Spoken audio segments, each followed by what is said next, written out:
ॲग्रीस्टॅक उपक्रमात शेतकऱ्यांना farmer ID म्हणजे शेतकऱ्याचं ओळख क्रमांक हा दिला जातो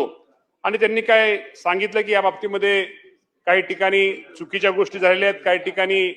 फार्मर आयडी काढण्याची प्रक्रिया आपल्याला माहिती आहे की 2024 पासून ही आपल्या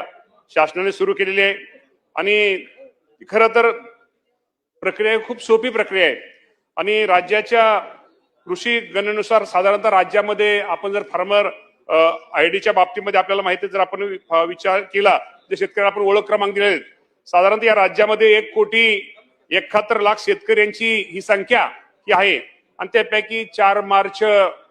2026 पर्यंत 1,31,82,000 माझ्या शेतकरी बांधवांनी ही फार्मर आयडी त्यांना तयार करण्यात आलेली आहेत आणि मला वाटतं फार्मर आयडी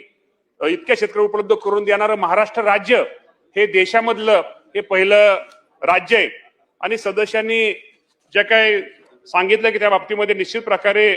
या बाबतीमध्ये केंद्र सरकारचं एक पत्र आपल्याला आलेलं की 25 ऑगस्ट 2025 रोजी आणि काही राज्यामध्ये या गोष्टी झाल्या सीएससी किंवा सेवा केंद्राच्या संबंधित संस्थेमार्फत शेतकऱ्यांना फार्मर आयडीचे प्रत्यक्ष कार्य दिसण्याचं आढळून आले. काही ठिकाणी फार्मर आयडी कार्ड असं करत येता येत नाही, परंतु मी आपल्या माध्यमातून मी सदस्यांना एवढं सांगतो की असं जर त्यांनी आपल्याला दाखवलं